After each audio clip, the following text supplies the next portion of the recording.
is Keeping Up the Conversation, an unscripted podcast.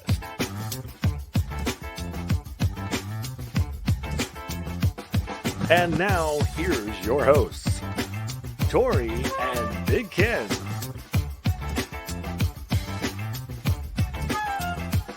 Follow Keeping Up the Conversation on Facebook at KUTC Live.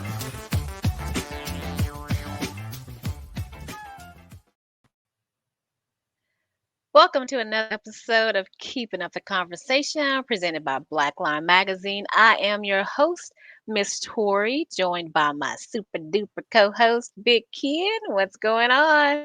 Hey. I have to I know before we jumped on here, kind of laughed a little bit, but I'm still laughing at a pre-production meeting that I set up for the rest of the year and didn't even bother to log in. I didn't even get in, And then I saw you sent me this picture of this guy looking over grass. I'm like, oh my God, I have the reminder, but when you're so organized, you're just unorganized. That was me. That was me yesterday. Okay. Hey, it happens. Yeah, I did that. Yeah. So, I apologize. I'm sorry. No It won't problem. happen again. It's all good. Well, anyway, as always, we start the top of the hour with hot topics. And, it's kind of part of what we do for the show. And I want to talk about NFAC. And they're an all Black group arming itself and demanding change. The NFAC stands for Not Effing Around Coalition, and they're gaining traction and commanding attention. The group advocates for Black liberation and separatism and has been described by news outlets as a Black militia. The first reported appearance of NFAC members was in May of earlier this year at a protest near Brunswick, Georgia, over the February killing of Ahmaud Arbery. Now, John J. Fitzgerald is the leader of the group and has stated that it is composed of ex-military shooters. If you remember, Johnson was it's John J. Fitzgerald. Yeah, he was an independent candidate for U.S. president in 2016. Also, want to say that DePaul University professor of history Thomas Mockaitis said that in one sense NFAC echoes the Black Panthers, but they are more heavily armed and more disciplined. But on every march or every protest they go to, they make sure that they coordinate with the police, and they have avoided engaging in violence.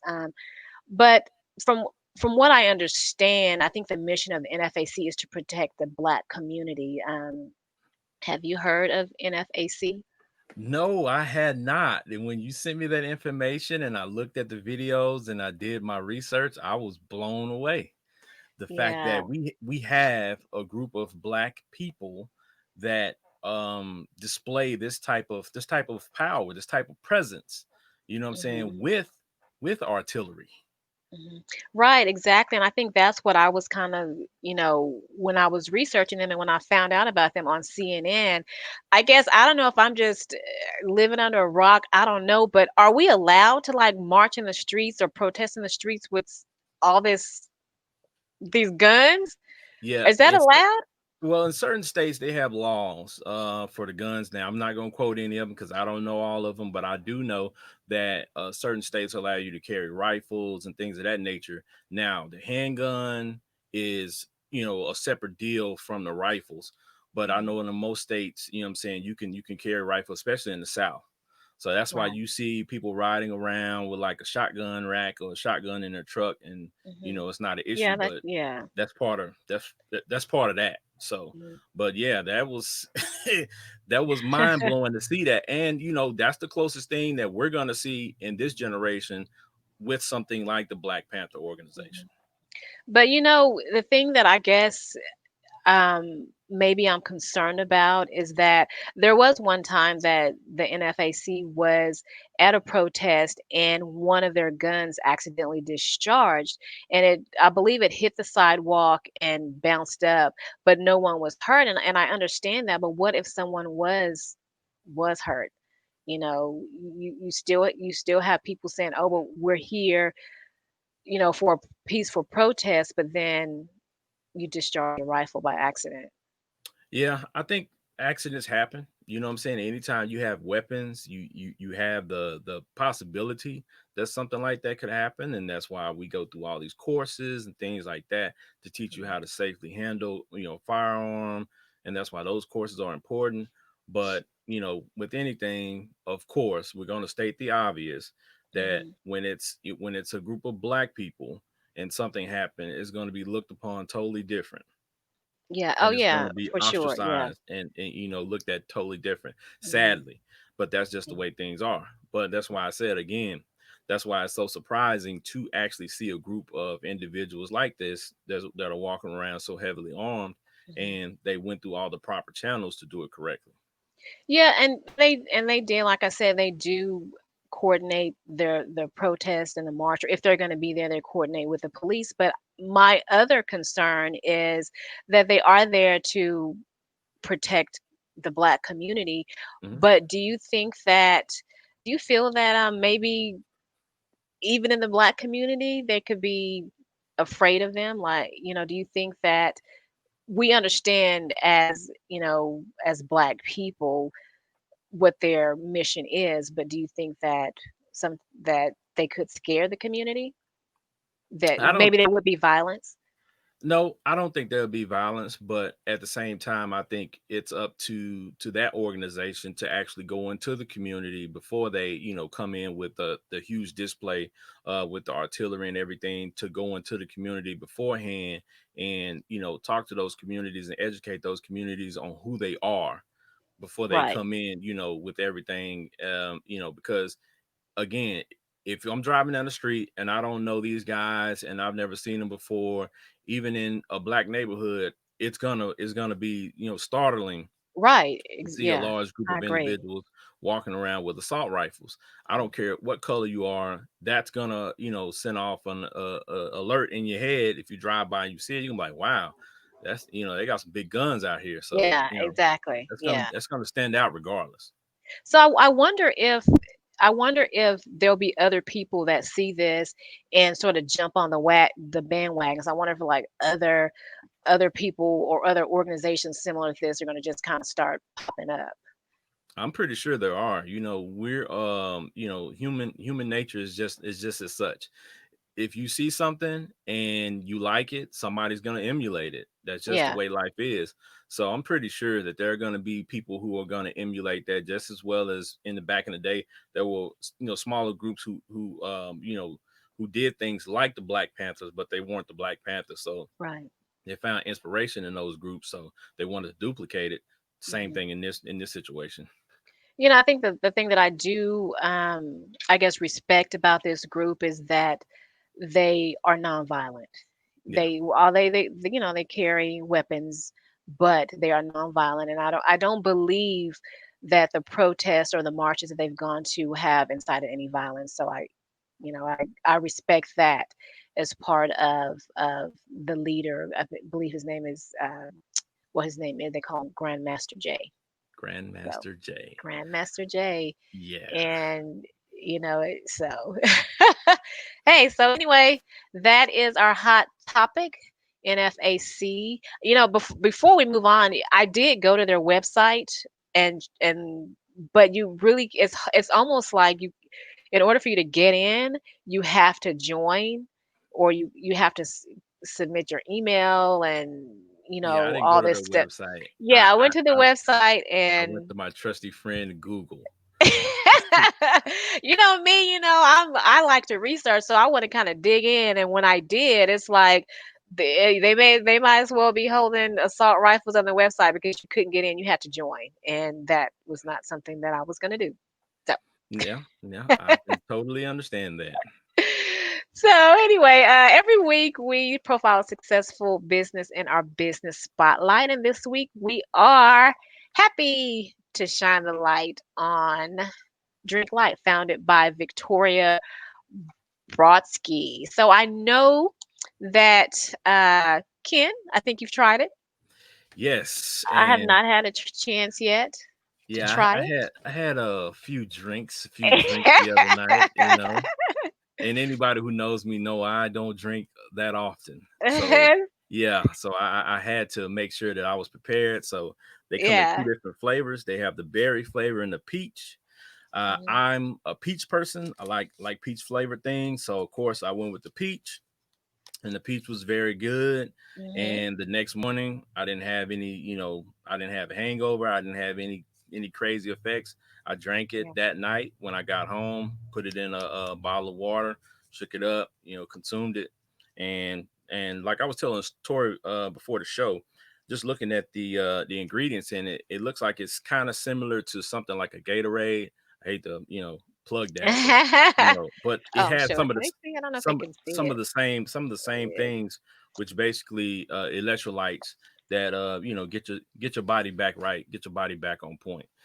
So yeah, I So I guess mean, if everyone hasn't figured it out yet, it's to prevent a hangover. So you yes, take one, yeah. So you put one in 12 ounces of water after you get home from a good night of partying, and then in the morning you put another one in a 12-ounce glass of water, and it's supposed to make you feel really better. And I guess that's why their motto is "Do more tomorrow." So yeah. So you probably need to put it out before you go, because some of you all drink, and then when you get home, you might not be thinking, or you might not be coherent enough to actually remember to get it. to remember to Yeah. do it right. Yeah, Yeah. so you might need to set that up beforehand to make sure you do your pre-work. That's right. Prep it. So the good thing is that, to give us more information on Drink Light, the CEO and founder, Victoria, will be on the show next week. So you can ask her all the questions about Drink Light, some entrepreneurial questions about her business. So if you know, just follow next week and you can talk to Victoria. So Yeah, but this anyway, it's interesting though, and yeah. I have questions already, because if you notice on the packaging, the name of it is called Drink Light, and then we Hmm. have Sunlight and we have Moonlight. Right. So I want to Different ask flavors. her, Yeah. Oh, yeah. yeah, it's the flavors, but I want to ask her, like kind of what went into the thought process behind that as well. Yeah. So yeah. I know that we'll have lots of questions for her about that because it's pretty interesting. I know a lot of people are always trying to find remedies for a hangover. So yeah. hey. Sometimes granny recipe work, but sometimes you you need something that's surefire, because You you need a might have a little bit meeting. more. Yeah, Yeah. you might have a meeting, or you might have some people drink during the week. You might have to get up and log in online work next day, Uh-huh. or some of you teachers might have had a long day with the kids in Rona Elementary, and you need something to help you be able to get up the next morning. Drink light is out there, so you might need to try Yep. that. Might be something that might work for you. So, yeah, I wonder, like, I guess I'll have to ask her because I wonder if it's just something strictly for a hangover or a headache, or, how much do you really have to, can you overdrink and it doesn't work? You know what I mean? Like I said, just from me looking at the ingredients, I think it's something that just rehydrates you. So even if you're maybe dehydrated, you know what I'm saying, I think that you could probably drink this as well, and it will probably help you in that way as well. So that's just mine. I mean, I'm not no expert or anything like that, but I had a couple of Gatorades or two in my playing career. Yeah. All right. So to learn more about Drink Light, go to Drink Light. And by the way, it's Drink Light, Lyte. So go to Oh, Drink Light. Yep, like Lyte, Light. like light. But Indeed. anyway, go to drinklight.co, not com, .co, and to learn more about getting your business in the spotlight, you can go to facebook.com and follow KUTC Live and go to our About section and you can fill out the information. Also, if you want to be a sponsor of the Business Spotlight, you can go there as well, facebook.com/KUTC Live. So, Before we move forward, I had yes, some people ask me, my okay. friends ask me who you were. I talk about you, I tell them about you. If you could, for the people who did not see the first episode when you Uh-huh. kind of talked about what you did, can you briefly tell the people kind of who Miss Tori is? Well, it's, it's, I want to say it's complicated, but it's not, but it's a lot of information. But so I am a former sports agent advisor to a couple of former NFL athletes. I started BLAQUELINE magazine about 6, 7 years ago. Started out as a celebrity magazine, and so I interviewed and talked to a lot of celebrities. And I'm such a social butterfly that I wanted to also highlight and showcase musicians, local musicians, and small businesses. And so I did that. And now I really focus on technology now, along with the magazine and our new show. So I'm in the process now of well, my app is in the middle of beta testing. Can't tell you what it is yet, but Mm, we but we are looking to actually launch in February. So I guess to sum it up, who am I? I am a serial entrepreneur that really, really loves to help businesses and help people get started with their business. So if you ever have a business question, you can always reach out to me. So that's kind of who I am. Oh, okay. and I don't know if they knew it or not that you and I are related. Hmm. My husband is your wife's cousin. Yeah. See, we be connecting like that.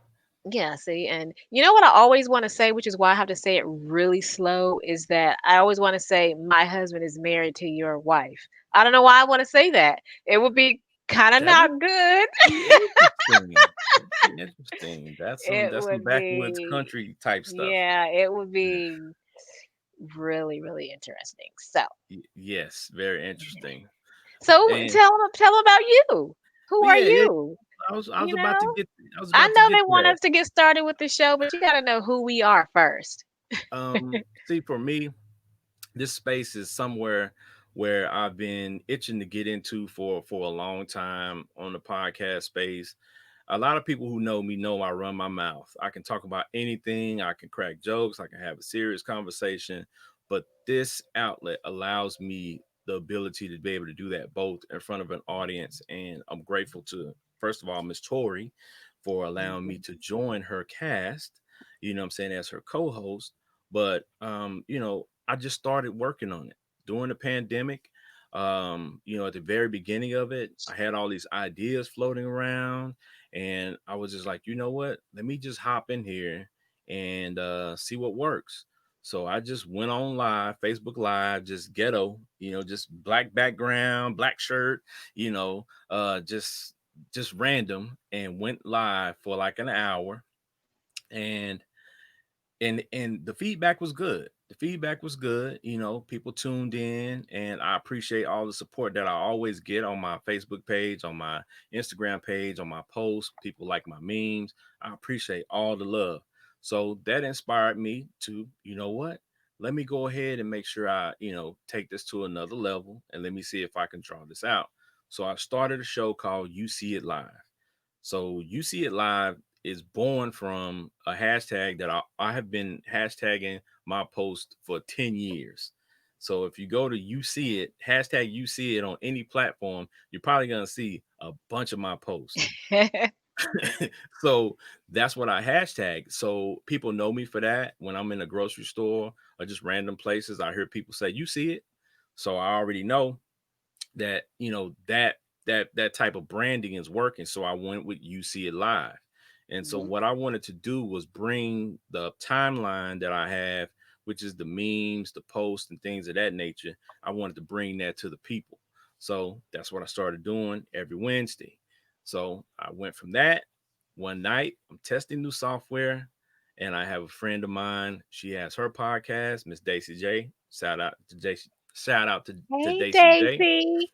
Um, and we just went live, and you know what? People like that dynamic. So out of that dynamic, the Fire Session podcast was born. So with the Fire Session podcast on there, we like to talk about a lot of different topics, dating, just day-to-day stuff, love, relationships, the stuff people want to talk about. Yeah, I And really like that show. Very interesting, very open and transparent. yeah, and we talk about a lot of the stuff and say a lot of things that people want to say, but don't quite have the courage to say or talk about. So it can be very interesting. So it's just like I said, this podcast space has grown so much, and a lot Right, of people do it, but like I like to say all the time, not a lot of people are passionate about it. And right. when it comes to that, I'm passionate about it. So I All right. definitely are, happy to be in this space and happy to be, on this show as well. So, that's kind of it in a nutshell. I got a lot of other stuff that I could probably talk to you all about and bore you all about, but hey, it is what it is. We just gonna keep rolling. All right. So before we bring in our guest, I let's take about a 1 to 2 minute break, and we'll be back.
All right, All and we're right, back. we are back, and so, our guest today is an award winning international speaker, author, educator, and certified man builder. And of course, we'll let him tell us all about building this man he's talking about. His life story can be summed up by in one simple sentence.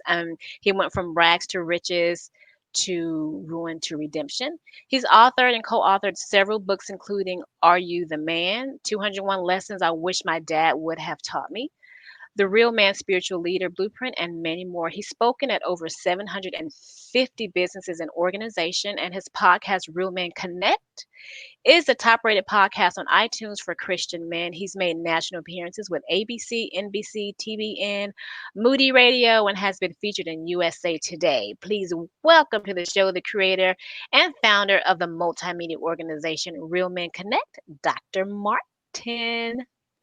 Hey guys, hey Tori, hey Big Ken, how you doing? Hey, how are you? I am doing fantastic. Not too bad for a person who just came from working out.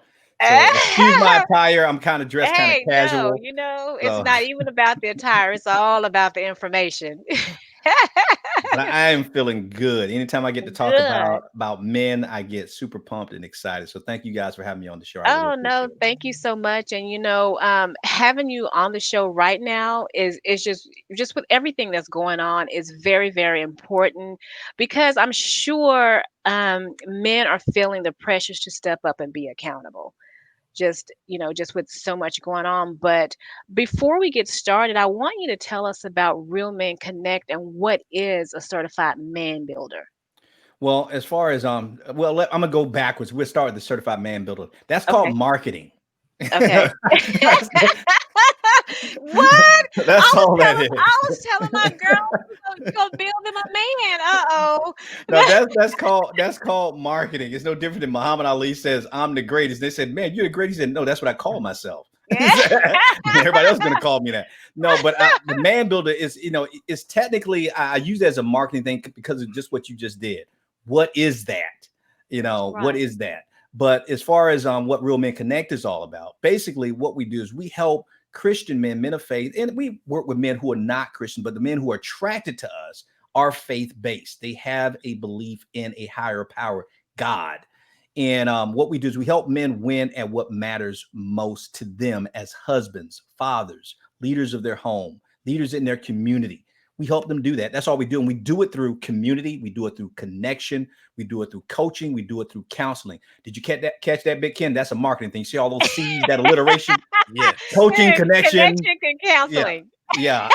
In Christ. And so as you can tell, my background is in business, and I majored in public relations with my undergrad degree. And I used to work for the Florida governor's office as communications director. So I have a way with words and how to phrase things. So I came up with the term, there's no such thing as a certified man builder. That's a marketing thing. I just made that up.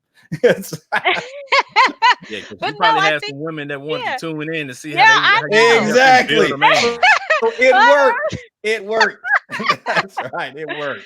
Oh my gosh. So Real Men Connect is sort of like the pull-in thing with it's connected with the certified man builder. Yes, because basically when men come to us, and sorry, Tori, I'm not going to be disrespecting you, but I'm always be facing Ken. All right. Oh no. Because I work with men so much, I'm not even used to working with women anymore. I'm more used to talking to dudes. So I keep finding myself. I'm listening to you, but I keep looking at Ken. Look at him. Build him.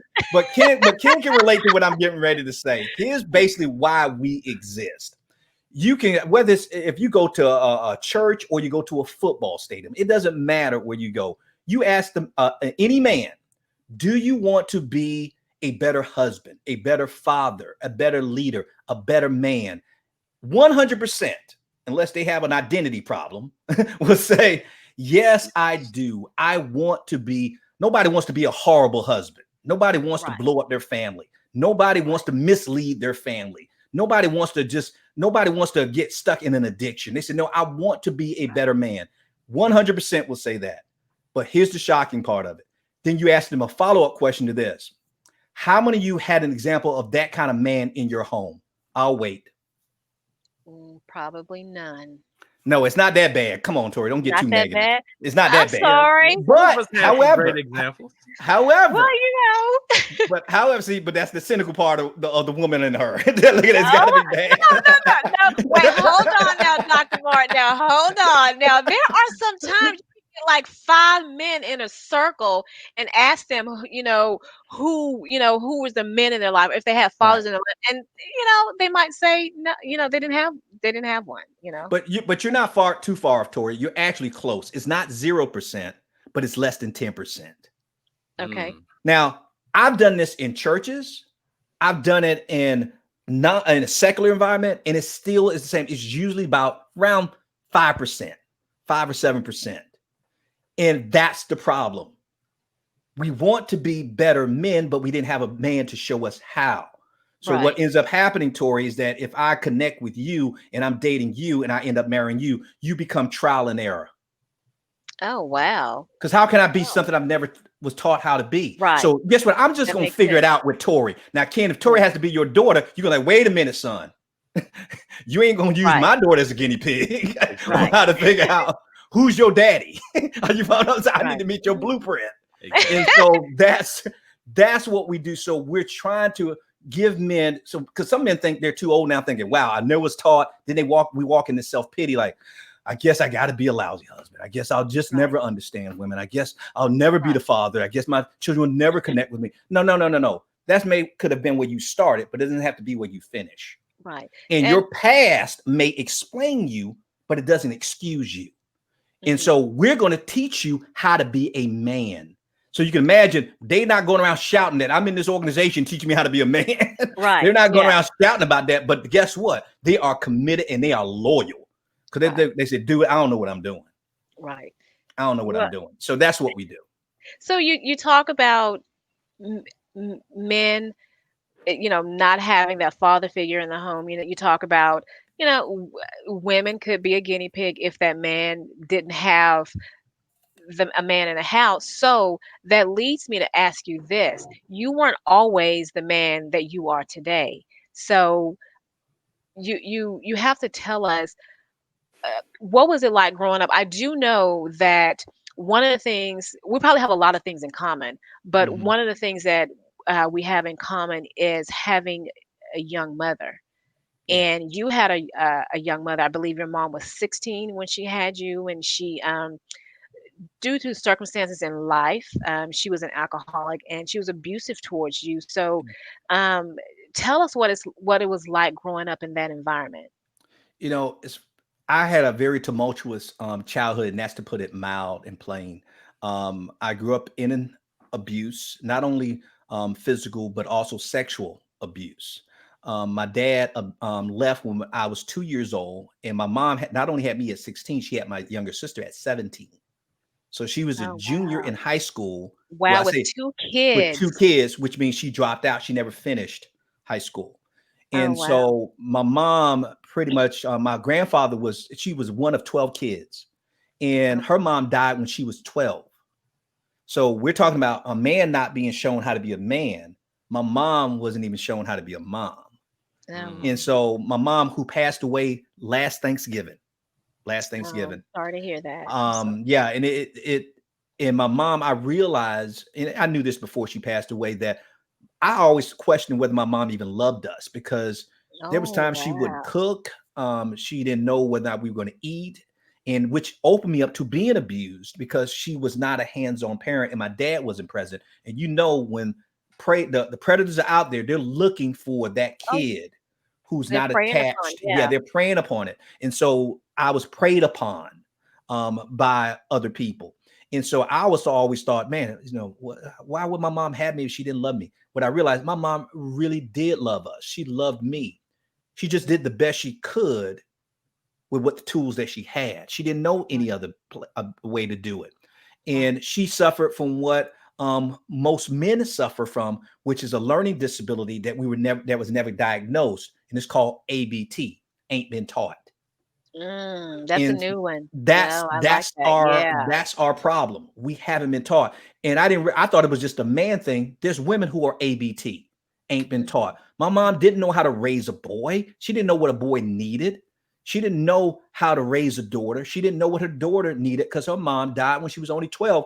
And my grandfather, who I loved dearly, was a strict disciplinarian from the Bahamas. I don't know if you guys are familiar with Bahama men, Jamaicans, and really tough. Like, if you get cut, put some dirt on it. They don't care. They don't want you to cry. Right.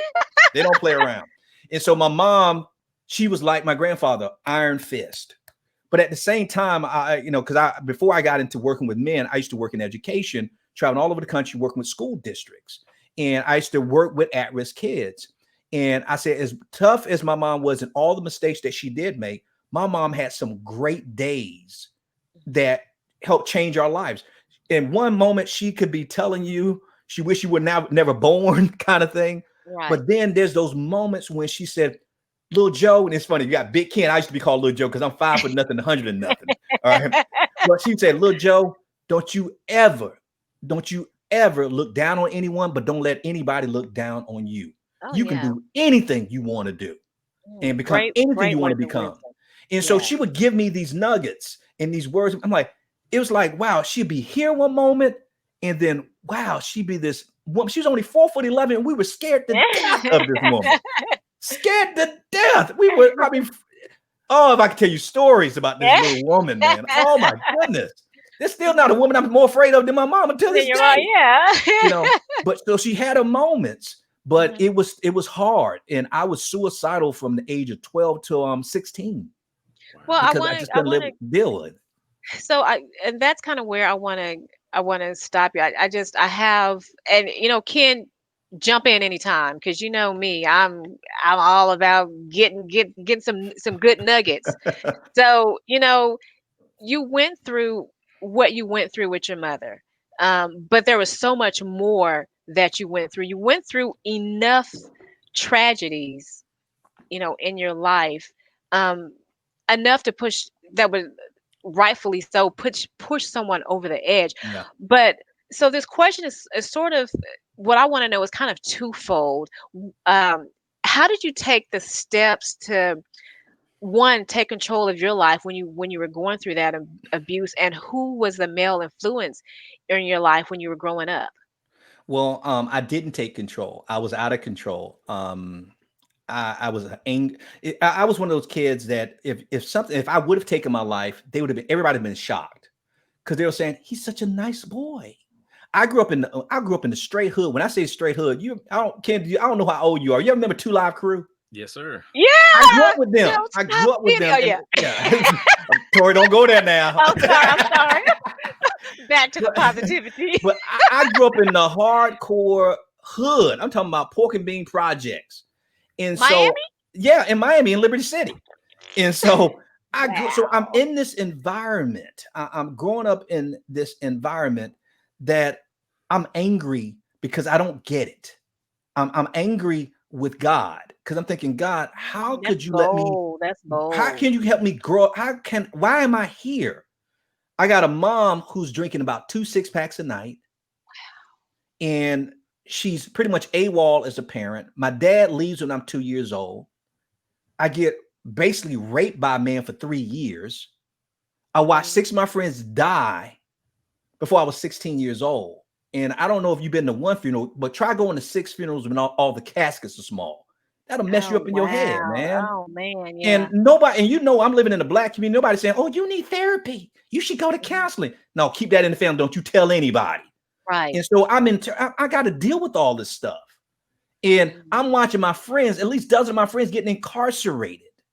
I'm watching, they're doing drive-bys on our school bus.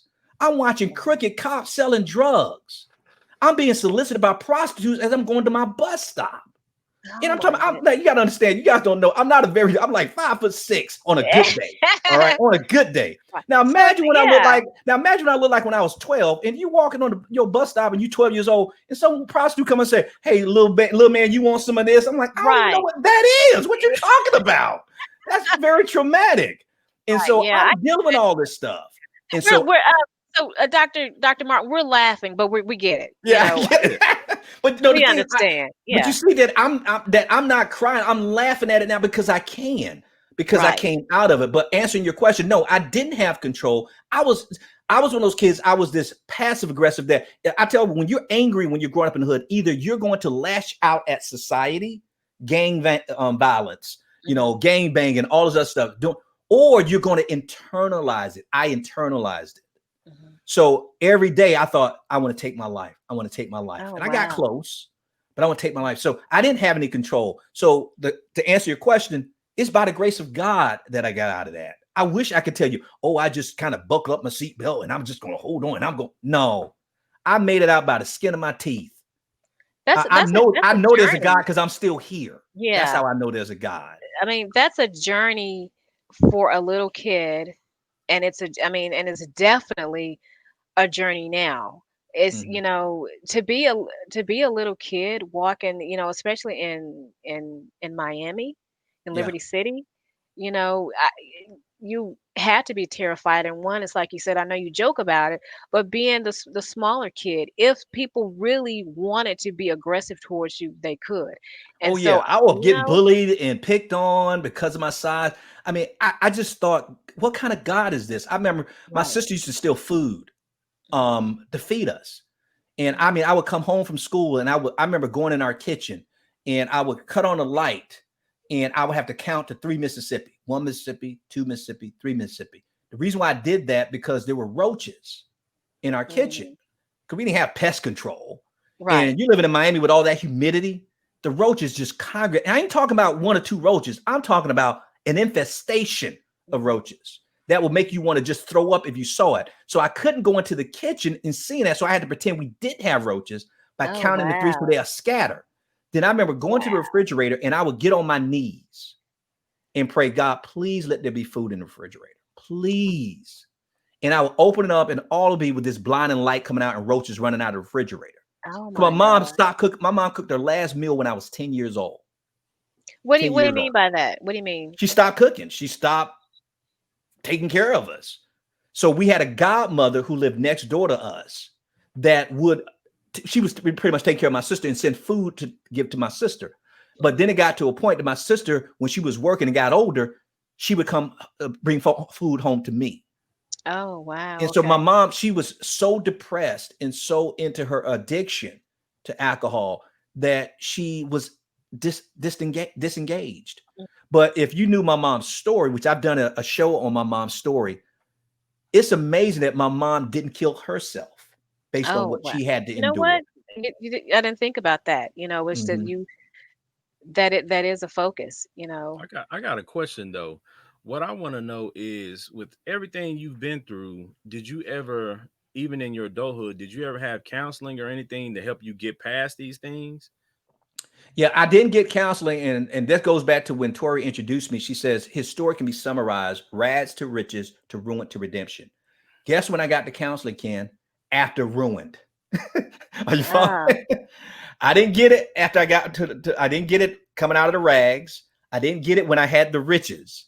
Is when I ruined my life and I hit rock bottom. They say sometimes you got to hit rock bottom to realize that God is the rock at the bottom.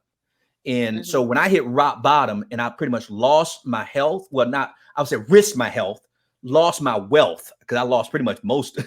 My ex-wife got everything, Mhm. right? So lost my family, lost my integrity, lost my quote reputation, because I was this quote pseudo public figure, and I lost it all and I hit rock bottom and I said, God, I need help.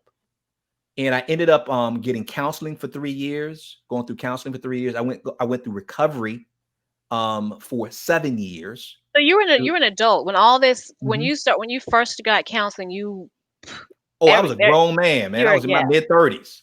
I was 30 something years old because pretty much I had overcame the rags part of my story. I overcame all of that to be I had my doctorate before I was 28 years old. Oh, wow. I graduated the top of my university class, was voted student of the year out of 10,000 students on my campus. And I was the only African-American male in all of my classes. Oh, wow. Had written 4 books before I was 30 years old, started my first business at the age of 22, moved my mom out of the projects and got her a home a year after I graduated, bought my first house when I was a senior in college. Oh, In wow. college, bought my first home. So All right. that's That was the all, richest part. That was the yeah, richest yeah. part. But You there's couldn't get any better. It couldn't get any better. I had the yeah. American dream. Got married at 22 years old, had everything, and then I lost it all because of I my addiction. So I And know, you got, yeah, there's a story behind yeah. I know there's a big story behind your addiction. And Mhm. so um I don't I'm like you, I definitely don't want to be disrespectful at all. And like I said, if I ask you something and you don't want to answer it, fine. But I want to ask you this. What was the point in your life what was it, I guess, the addiction that caused you to lose it all? Your Was it a guest, combination of everything? the guest that you had on your show last week, Joshua Shea, Oh, yes. pornography. Really? Yes. Wow. I can really, when I listened to your show from last week, listen to Joshua, I'm like, he's right on it. What he was telling you. Wow. And well, let me tell you now I'm gonna tell you my progression. It started out with just quote a little porn. Mm-hmm. Now, a little porn is like a little crack. All right. Mm-hmm. Ain't no such thing as a little porn. Right? But I said a little porn. And so it started out with a little porn.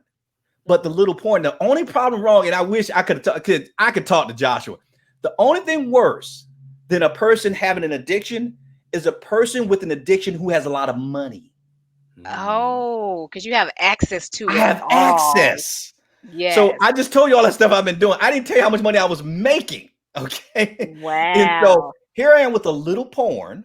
All right. And by the way, you said, Joe, I don't want to be disrespectful. You'll be the first if you ever asked a question that said Joe didn't want to answer it. Well, good. The reason why I'm so bold in sharing it, and it's not a question I won't answer, because I am free. Finally, I'm finally free. Who the sun sets free is free indeed. Don't get me started preaching up in here now. Who the sun sets free is free indeed. So why do I got to be ashamed? You may think something of me, but I'm going to elevate my God to show you how great he is. So it started with a little bit of porn, but I had money. The porn didn't satisfy me, so it turned into strip clubs. Now I ain't gonna put Ken on the spot, but he knows about those strip clubs. Don't act like you don't know. Why can't I know about strip clubs? Why, this is a new time, Dr. Martin. Why can't I know about strip clubs? No, but the men are the one. They're open because of men. All right. Right.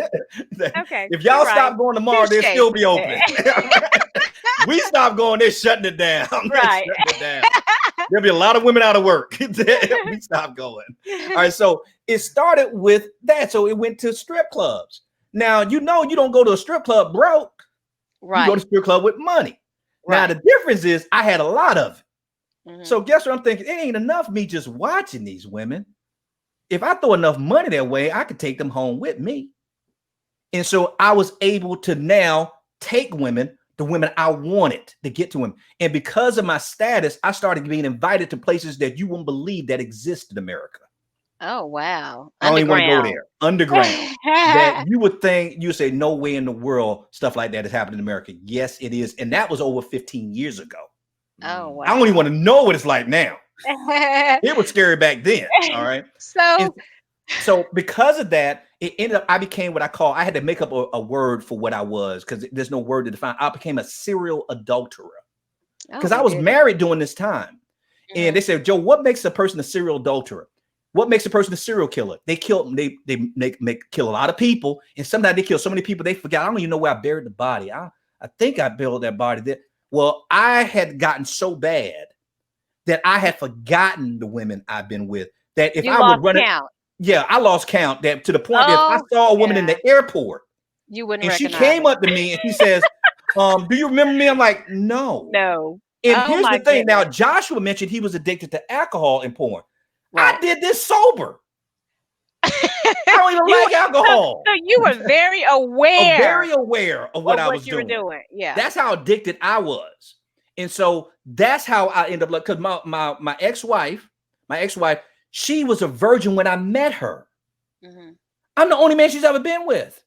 Wow. And then this man who comes into her life, the first man she's ever been with, and then I do this to her. Wow. Mm-hmm. Destroyed her life, shattered her heart in a million pieces, destroyed my family. And that made me suicidal because I could not believe I did that to my best friend, who we were married for 16 years. Oh, wow. 16 years. And I had been friends with her for over 20 years. Wow. And I did that to her. She could not survive that. She just could not. She was not willing to put in that kind of work to rebuild the trust after that. When she started asking me, when I tried to be honest with her, she said, well, how many women has it been? She said, was it 5? No, more than that. 10? More than that. 20? I said, please stop asking. Was it more than 50? Yes, please stop asking me. I wouldn't even want to know, because at that point, you know what? What difference does it make? What difference does it make? But she kept wanting to know, and that just devastated even more that he can't. It's more than 100. Right. You follow me?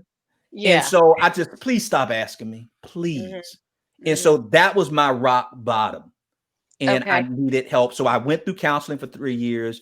I got into a recovery group for 7 years. But guess what? Those helped, but it wasn't the thing that turned my life around.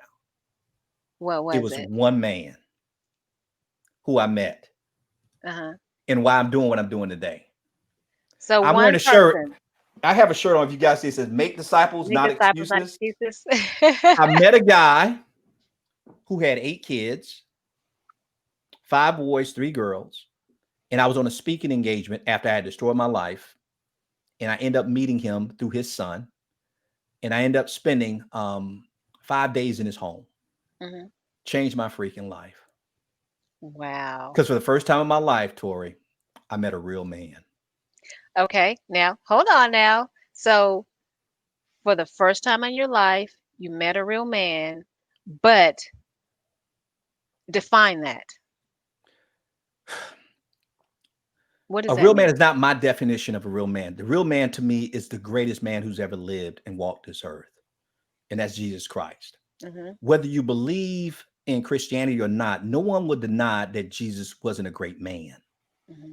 So if I'm going to I think Ken is all that, but dude, you ain't walked this world perfectly. So I'm going to look at the perfect man who did it. And I asked myself, what was so great about Jesus? And it was 4 things that I saw that stood out to me. One, that he led others, and I'm saying others, his family spiritually. Hmm. Now, Jesus wasn't married. He didn't have any children, but family is a term of anybody who's close to you, that you are leading by example. Lead him. He takes responsibility. He does it. He's not passive. He's active, saying, follow me. Hmm. Do what you see me do. Watch me and learn from me so you can teach others. So one, he leads his family spiritually. What I also notice about Jesus, the real man, that he loves and serves others sacrificially. Hmm. He's not selfish. He will lay down his life for those he loves. That he gave his life up for me and he never even met me before. Hmm. He serves sacrificially. People who are around him, people he don't know, he pours himself out for the benefit of others. Right. Not only that, he leaves an eternal legacy. In other words, he's not living for the here and now. He's not said, I'm not just going to leave you. I'm not a generational. He's I'm not a man, a temporary man. I'm a generational man. Hmm.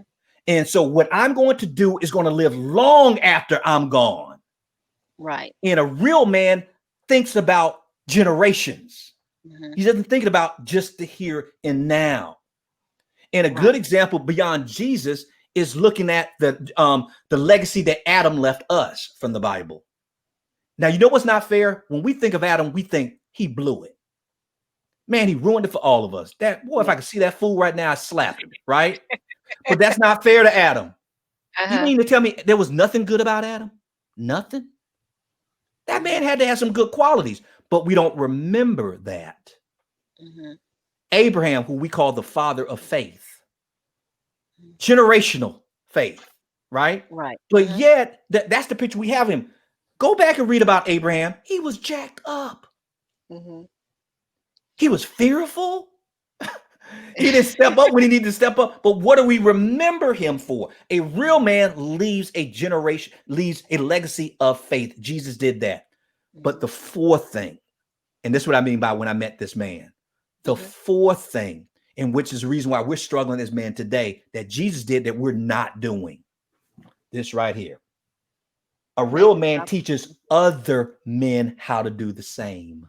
But I have a question about that though, because does that definition change depending on the man's situation? For example, if he's single, if he's married, if he's gay, does that definition change, or is it because now forgive me, because I'm really am trying to understand.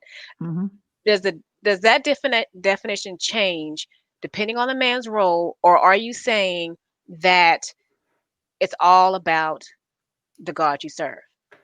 Now, no, what I'll tell you that I'm looking at God's definition of a man. Now, here's what I'll tell the people who don't believe in God. If you're killing it as a man without God, go for it. Mm-hmm.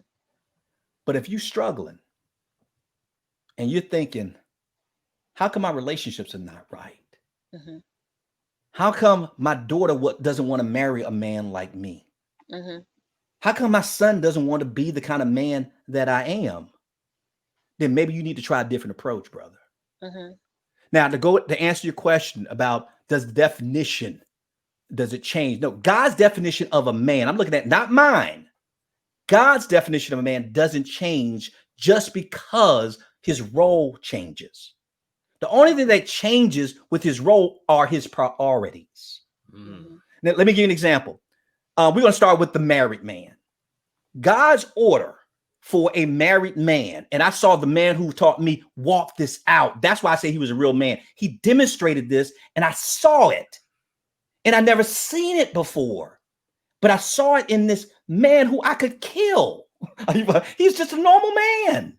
Mm-hmm. But I saw him lead his family spiritually because he was in order. Here's his order. God first above everything. Then my covenant with my wife is second. Then my children. Then my relationships with other people. Then my career. Mm-hmm. What? His career is fifth. I'm like, what? Now, let's say he's divorced. No, let's say he's single. God first. You ain't got to worry about marriage. So, you got a lot of time on your hands. Praise the Lord. Focus on God and focus on your relationships and your career. You get it? Yes. Now, but he's been married, but he's divorced. No problem. God first. Thank God you don't have to worry about a wife anymore. Take care of your doggone kids. Mm-hmm. That should be your next priority. Then your relationship with other people, your boys, your mama. Are you following me? Everybody else. But your kids go before them, but not before God. Then your career. Now, do you get it? Yeah. His priorities just change, but being a man doesn't. Okay. Now, you mentioned, well, what if he's gay? Then he ain't got a man problem. He got an identity problem. And that's between him and his God. That ain't none of my business. Right. I'm talking about for the man who's looking to be a biblical man. Okay. So I have so many questions, and I'm trying to, I think that you've made it comfortable enough for me to just ask questions. Mm-hmm. And so one of the questions from a woman's point of view, and I definitely get the God part, but what are the traits that a woman looks for in a man to know, like, if he's the right man? It's like you always hear women say, "Oh, I just want a good man. I just want a real man."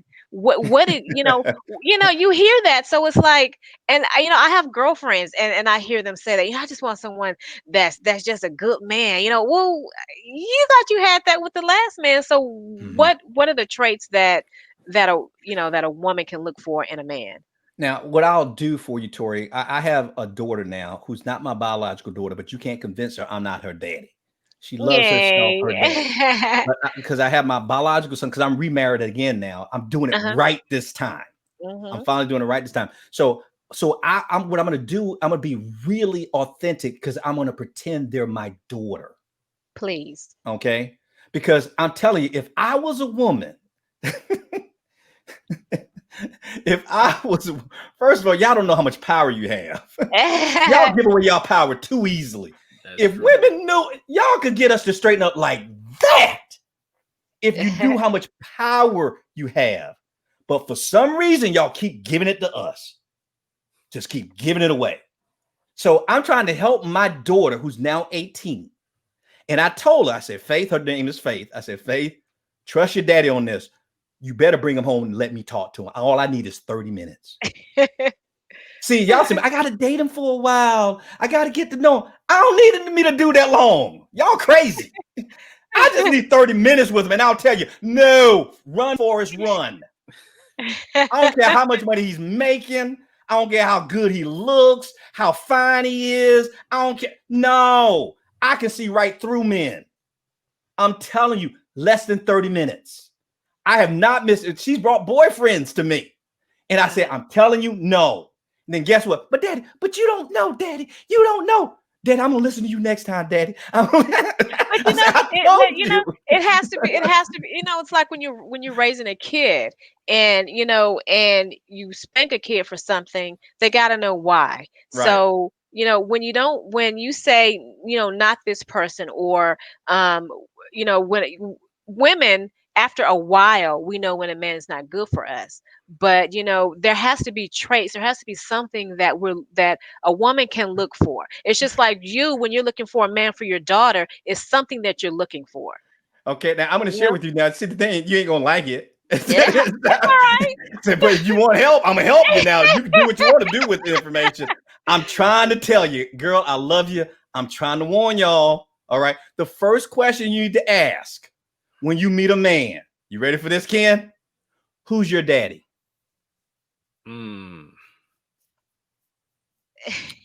Stop looking at how tall he is. Y'all will look right past me because I'm too short for you. All right, keep playing around with tall, dark, and handsome. All right, keep playing around. Keep playing around with Big Ken. I'm telling you, ask who you want to see the blueprint. I gotta see who taught you how to be a man. I gotta know that. I want to know what was your blueprint. Well, I ain't have a dad in my life. Then who's the blueprint for you? Right. And I don't care how sweet he opened up doors. If he ain't got a blueprint, run. He might be a good guy and all. He ain't ready for you. You're gonna be. See, there you go. See, you're getting ready to question me. Do you want to hear the truth or not? I told you gonna like it. I just got some. Okay, go ahead. I got so many questions for the question. I got you. I got you, Corey. I got you, Tori. We're gonna cover you. I got you on this. All right. I'm just telling you. If you want to hear it, I'll tell you. All right. Okay. You gotta ask for the blueprint. I got all right. you. Number one, ask for the blueprint. Okay. See, y'all didn't ask Joshua that. No. He told you about all these problems. Mm-hmm. I would have asked him, Josh, who's your daddy? Right. What kind of dad did you have growing up? Mm-hmm. Y'all never asked him that question. Well, we ask about, it's like you ask someone about their family, and sometimes they can get specific. Get specific. Right. Who's your daddy? My ex-wife would have never married me if she asked that question. Gotcha. Joe's sweet. Joe's kind. Joe's considerate. He's educated. He's smart. But who's your daddy? He left when I was 2 years old. Well, then who taught you how to be a man? Nobody. I just don't want to be the kind of man he was. No, see, okay. See, Dr. Morrow, we're gonna be going around in circles because oh man, I just have too many questions. So let me just tell you so you can ask any question after, but let me give you what I'm looking. This is what I'm telling my daughter. You better hope I forget my question. Don't forget, write it down somewhere. Put it on a note or the tab or sticky or something. Because I want to answer, but I gotta get this out because somebody needs to hear this. Some woman out there is about to make a huge mistake, and I'm trying to save her right now. Okay, thank you. Who's his daddy? I got to see the blueprint. Then now, I believe, at least I'm telling my daughter, he has to love God more than you. Okay. Please, baby, Faith. Listen to me, darling. Daddy loves you. Who loves you more than daddy? God does. Don't you ever settle for a man that puts you above God. I know it's going to sound sweet and everything, but if he breaks your heart, he can't repair it. Right. But if he breaks your heart and God is number one, you can give your heart to God and God will help you. Mm-hmm. But God is not going to fix something when you put an idol above him. Mm-hmm. He has to love God more than you. And when he loves God, because when he loves God, that means he's going to love you right. Mm-hmm. Because he loves God more. Are you following me? Yeah. Faith, listen to your daddy. Don't you ever get hooked up with a man who's not humble. Who's not humble. Baby, I know I'm not talking about how he looks and his hair and his job. That stuff will take care of itself. But if he loves God more than you, guess what? He ain't going to be unemployed. Right. If he loves God more than you, he's going to take care of his responsibilities. Now, you may not like the title he has, being a janitor, but as long as it's on his day's work, who gives a flip? Right. So he got to be humble. So humble. A man who is willing to admit he needs help. You're not looking for a perfect man, baby. Don't look for a perfect man. What you're looking for, a man who's going to be teachable. Okay. He don't, not that man. I know it. I know this already. I got this. I don't need your help. What you think? You my mama? No. He should be willing to listen to anyone who has wisdom. Even a broken clock is right twice a day. All right. He got to be willing to listen and be teachable, baby. Not hard-headed and stubborn and prideful. Faith, if you're gonna bring a man here for me to meet, make sure he's honest. Now, what do I mean by he's honest? That he's emotionally honest. I'm talking about willing to tell you the truth and not keep secrets from you. Remember, Joshua said that he was good at deceiving. Yes. So was I. A real man is not going to keep secrets. And how you know how honest he is? He's willing to tell you the truth, Tori, even if it costs losing you. Because he'd rather lose you than hurt you. I like that. He'd rather lose you than mislead you. But if he only is trying to keep you, he will lie, steal, and cheat and do whatever he can just so you don't leave him. You don't want that kind of man. No, right. You want a man who loves you enough to say, I don't want to hurt you. I'd rather you leave me before I continue. Joshua said that to his wife, remember? Yeah. When he got out of jail. In the car. He said, don't say anything. You have that's a man who loves his wife. He didn't want her to divorce him, but he understood. Right. Because he had been keeping secrets. Are you following me? I'm following. So he has to be honest. Also, Faith, I'm talking to my daughter here. So even if y'all don't follow this, I want my daughter to follow this.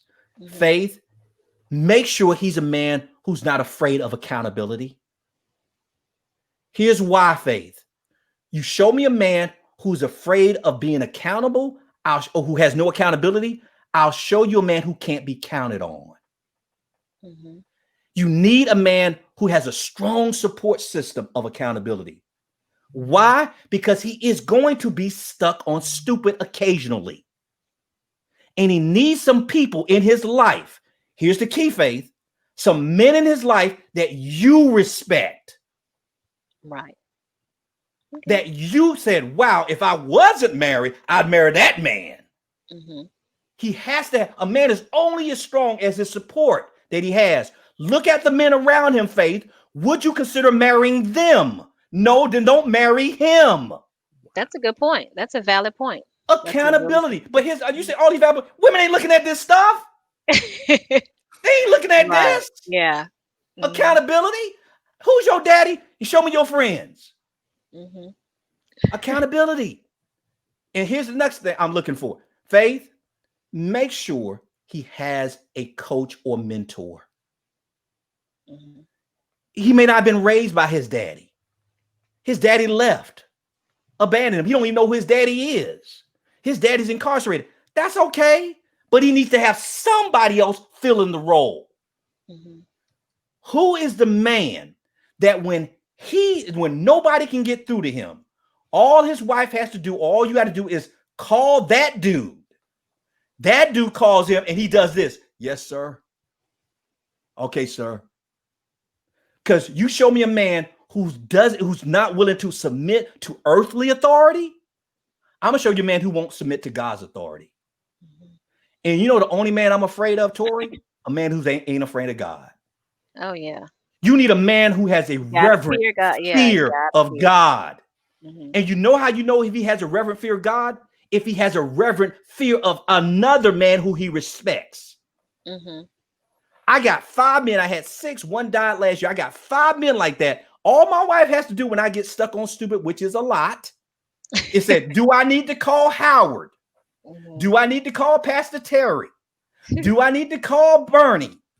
No, baby. No, I'm good. No, I'm sorry. I mean, I didn't mean that. Because I know if I talk to those dudes, is yes, sir. I know better. I know. I'm sorry. You know what you need to do? Yeah, I need to go talk to Tanya. I need to. Yeah. All right. Thank you, sir. That's what I'm looking for. So I don't see why y'all don't, but that's me. Well, and I guess, well, not necessarily in response to that, but I guess it brings, and I know we have to kind of wrap it up, but one of I guess this is sort of twofold. Again, I guess I asked twofold questions, but I'm trying to get it all in. You know, there okay, there are real men, there are good men, but Mhm. you can have those men, and for some reason that man will still feel like he has to be the money maker. He has to be the one who grills the meat on the grill. Like, so to me sometimes it's even still having a good man, you know, he still has those little problems. But that's not It's an ego but problem. those are not, well, just let's say for instance, because he still believes that a man should make the money. That's Right. okay. He's not gonna be perfect. Okay. That's okay as long as he doesn't mistreat you. A good example. Now, I don't have a problem with my wife making more money than me, but You some other would or men would not? I You wouldn't. don't. Okay, I'm right. like, it's coming Okay. into the same household. I don't care. Are you following me? Pay some of these bills. I love it. But guess what? If I told her, Tanya, I need to make more money than you, she doesn't care either. That's Right. not a deal breaker. Am I Mhm. loving? I'll give you an example, Tori. My wife, now this is, I'm showing you the mistake I made with my first wife and how I corrected it with my second wife. With my first wife, women always ask this kind of question, and they do it in different ways, but they ask this question, especially when they're in the infatuation stage. So, what are you looking for in a wife? What I've heard that what are you, before. yeah, what are you really looking for? What do you expect? What are your expectations? Something like that, to that Right. point. Uh-huh. Now, I had a laundry list. Wow, man, clean house. You know what I mean? That I expect, no dinner and sex this many times a week, all this other stuff that, a normal man probably would want. Mhm. And that didn't work out too well for me. Okay. When I get to my second wife, Tanya asked me the same question. So, what do you expect from me as a wife? And I put my head down because I had to die to what I wanted when it comes to sex, clean Mhm. house, this. She said, "What's wrong?" I said, I want you to hold me accountable to loving you the way God told me to love you. Okay. I like that. That's I it. like that. And she asked I me, like "You don't that. want it? What about this?" I said, "Tanya, I'm never going to tell you what I want Mhm. because it's immaterial. Right. What does he want? You're his daughter. And he told me to love you in a way that I'm giving my life up for you. When I'm not representing him to you, call me out on it. Does it matter if I want the grill and she doesn't want, she wanted, what that got to do with anything?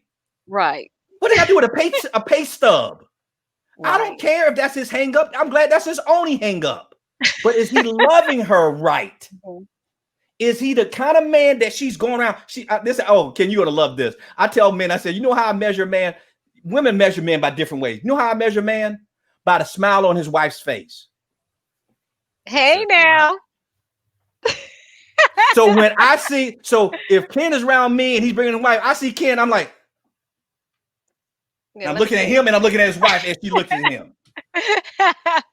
Because you can tell me anything. She ain't gonna lie. Her face ain't gonna lie. Right. That's true. When you see that man look at his wife's face. We are definitely, Dr. Martin, we are definitely going to have part two. I mean, because, I just, and I don't, I don't want to debate with you. I love I love the information, but I still got some questions. One question that I do want to ask, Sure. before I let you go is, so you have the husband, you have the wife, or you have the boyfriend, you have the girlfriend. But as a woman, what should the woman actually be like? Well, when she's married, let's say she's married. Right. Okay, what should she really know about her husband? For example, there are some times where I'm married and my husband is really quiet, and so sometimes I'll always ask him, what's wrong, what's wrong? And I've been married now for almost 16 years, and Mhm. I always forget that he's quiet, and I frustrate myself Right. because I continue to ask him this question, but I don't want him to get frustrated. And I'm sure that Right. there are wives that ask their husbands, these same questions. But I want to know, like, what is it that a woman should look for in her man to know that everything is okay, if that makes sense. Yeah, I know when you're kind of worried about, okay, since he's quiet or he's kind of withdrawn and everything like that, is Right. everything okay? Right. You won't know unless he's opening up his heart to you. There's no way you can know that.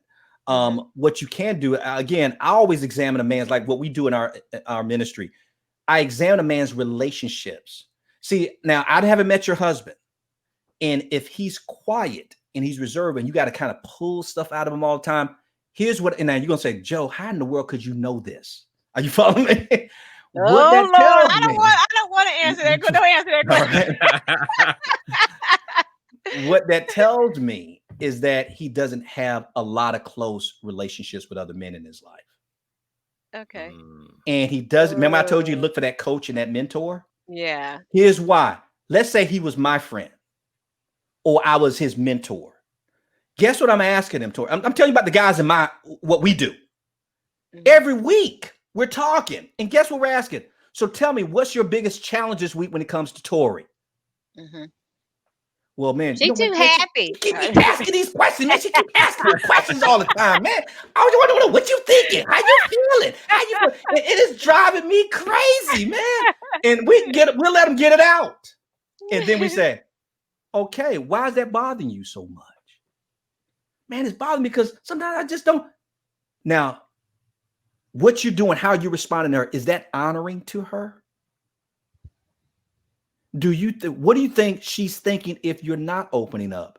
But you don't understand, Joe, or the other guys. Ken, y'all don't understand. I'm just not a talkative person. I get that, bro. That means you haven't been trained on how to communicate.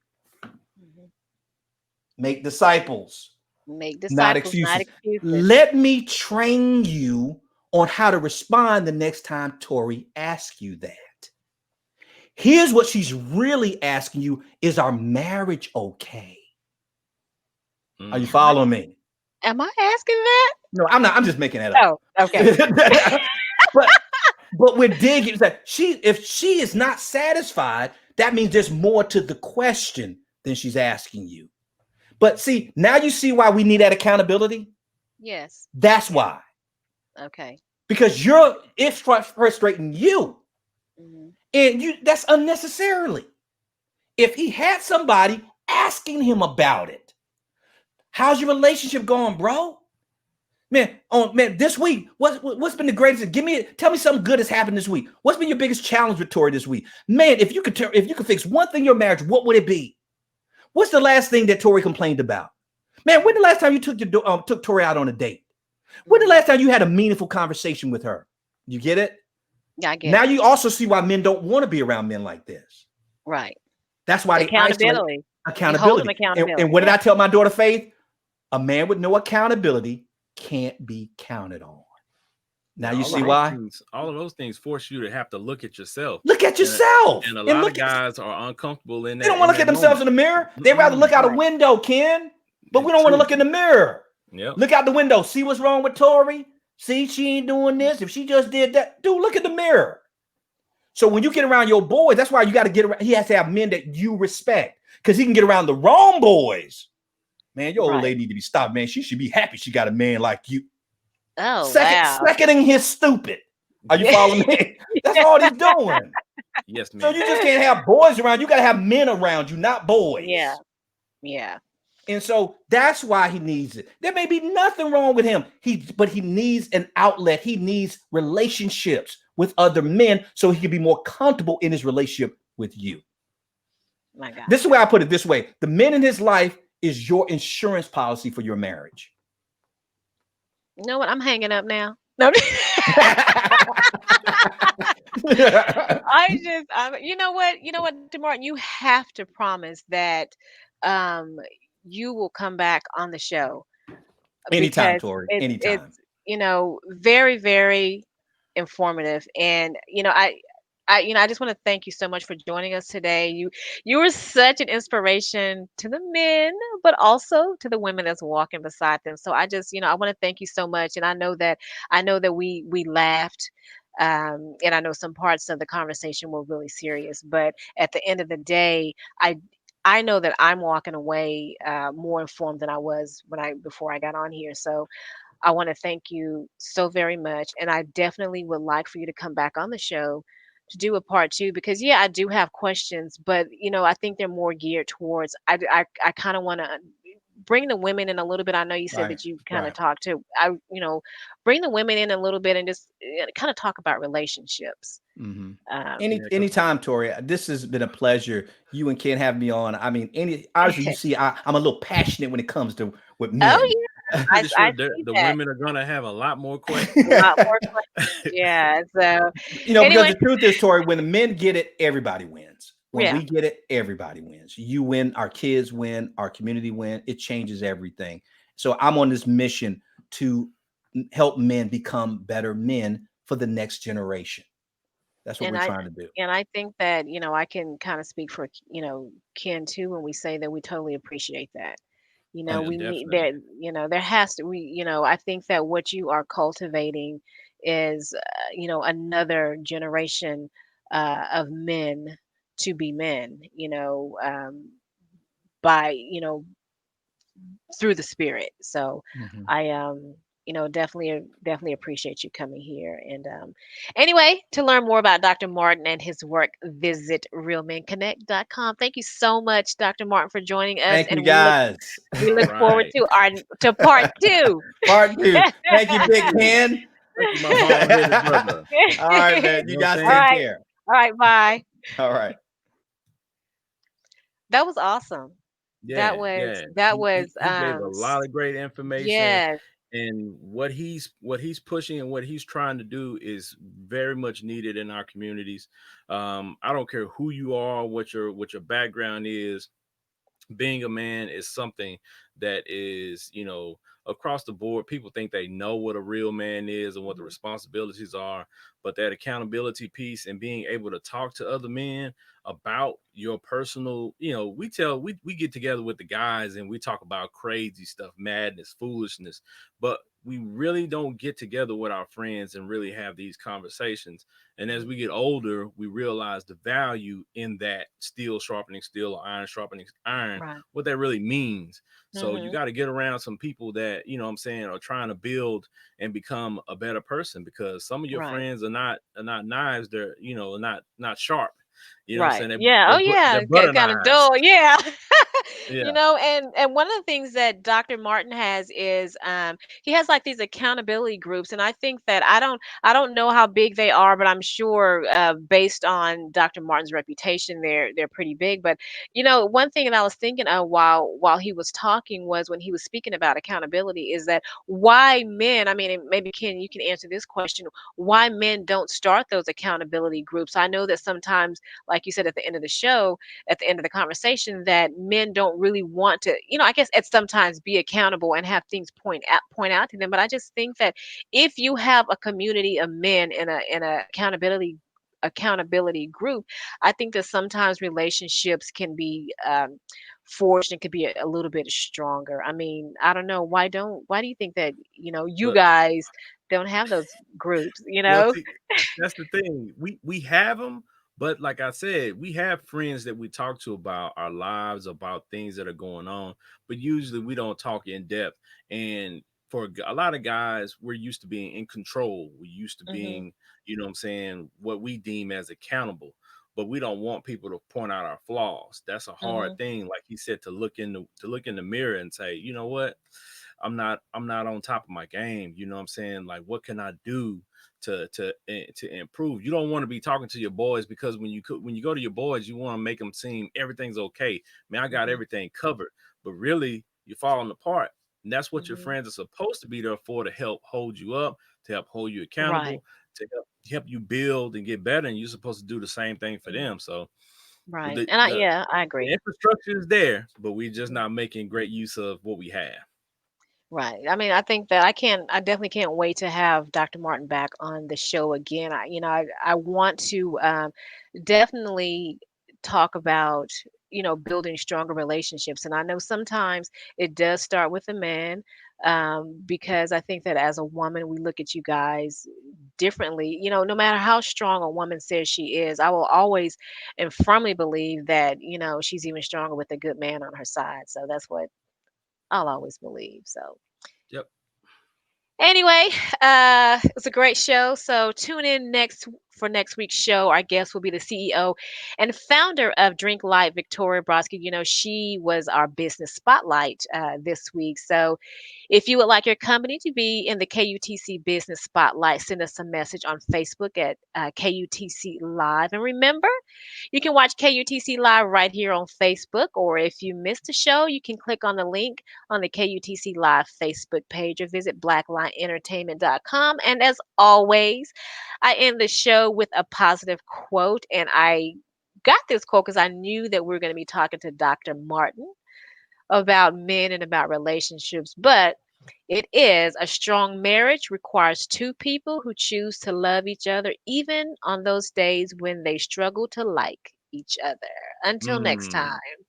Make sure y'all keep up the conversation. Peace.